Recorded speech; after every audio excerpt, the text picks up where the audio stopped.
No. Hello guys. Good afternoon guys. Today is gagawa tayo ng video about dun sa paano pag-connect nung phone nyo sa Bodes 525DSX natin.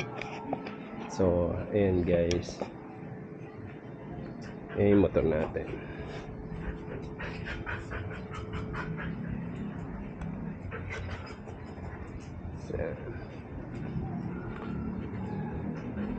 So, ayan guys. So, based on my research, so, ang kailangan natin gawin ay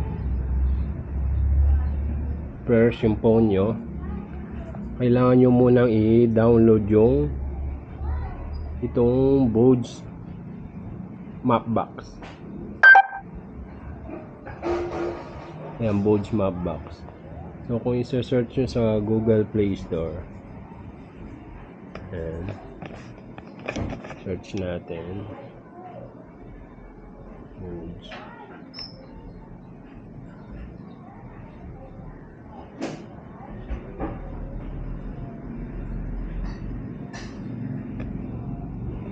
So, ayan yung Bodes Global.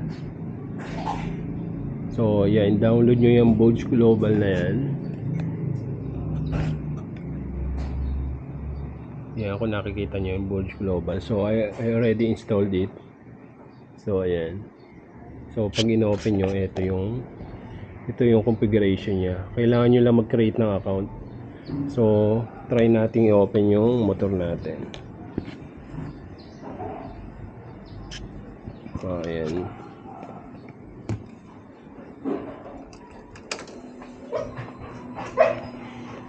Ayan guys, naka-open na yan.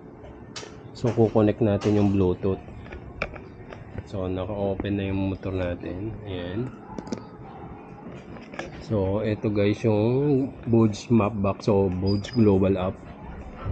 So, ayan ang makikita nyo dyan sa reading na yan. So, before nyo makita yung data dyan, kailangan nyo i-click muna tong, ayan, yung may Bluetooth na icon. Ayan, sa kanan. Click natin. So, pag na-click nyo, lalabas yung ayan, yung Bodes na Bluetooth. Ayan yung Bodes nyo. So, try natin connect. Ayan, reading na siya. Ayan guys, connected na. As you can see, nag-reflect yung odometer natin, 4,000. So, ayan, tama siya. 4,000 kung nakikita nyo. Kung nakikita nyo, ayan. 4,000. So, ayan o, nag-reflect siya. So, yung navigation guys, kung paano gamitin yan. So, currently, or based sa research ko, ang pwede mo lang magamit na map dito ay yung Mapbox. And, yung Mapbox, meron siyang bayad. So, try lang natin. So, ito yung menu niya guys, kung makita nyo. As you can see, Mapbox configuration. Walang option dyan na pwede mong iset up yung Waze o Google Maps, something like that. So, try muna natin. So, ayan guys. Try natin i-click yung navigation. Ayan o, nakita nyo yung address ko. So, na-read nyo naman yung tamang address ko. Yan yung address ko guys. So, lumabas. So, click natin navigation kung ano lalabas. Ayan guys, so lumabas. Please configure Mapbox token. Ayan ang Mapbox token ang sinasabi nyo. And then pag click mo yan, kailangan ng token guys. So kailangan mo mag-sign up sa mapbox.com ng account.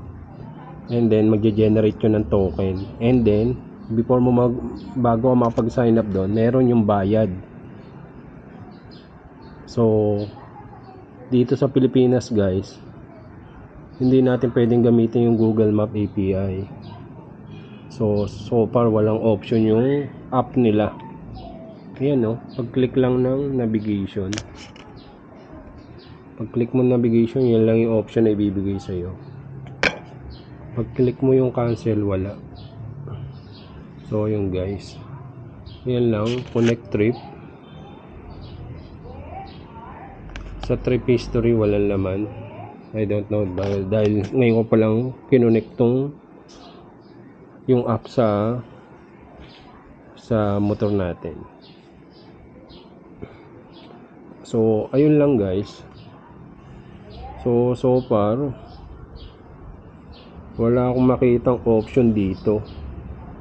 Pero i-update ko kayo kung may mare-research ako. So pero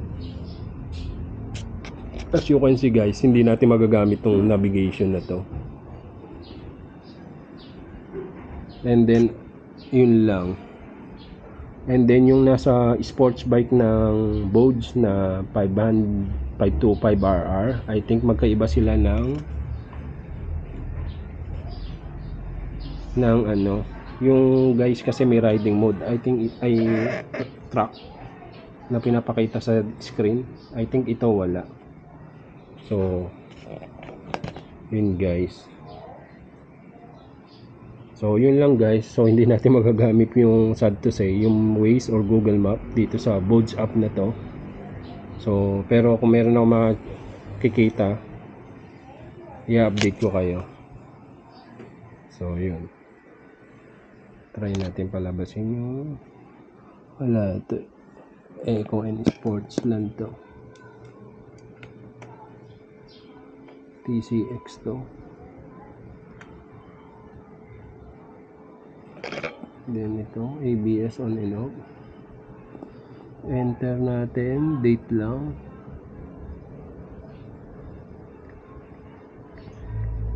Kailangan nag-ubo move. So wala yung sa bagay pang sports bike lang yung may track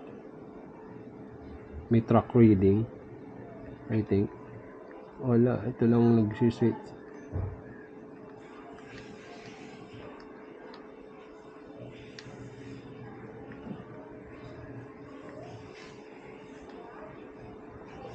Ayun guys, yun lang. Ayan, tambay muna yung motor natin. Tambay muna siya. Wala tayong ride. So baka next week pa tayo mag-ride sa Socom Moto Adventure. So yung Socom Moto Adventure yan. Socom Moto Adventure, ride for a cause yun ng mga sundalo. Naganapin yung support magsaysay base ng mga sundalo doon. Socom. So ride for a cause yun, may registration ng 2,000. So ang route nun is sa Dingalan. From Port Magsaysay, ikot kayo ng Dingalan. So may mga checkpoint din yun. So pero ride for a cause. So 500 km lang yun. So last time sumali na kami doon, may video kami. So yun lang guys. Alright.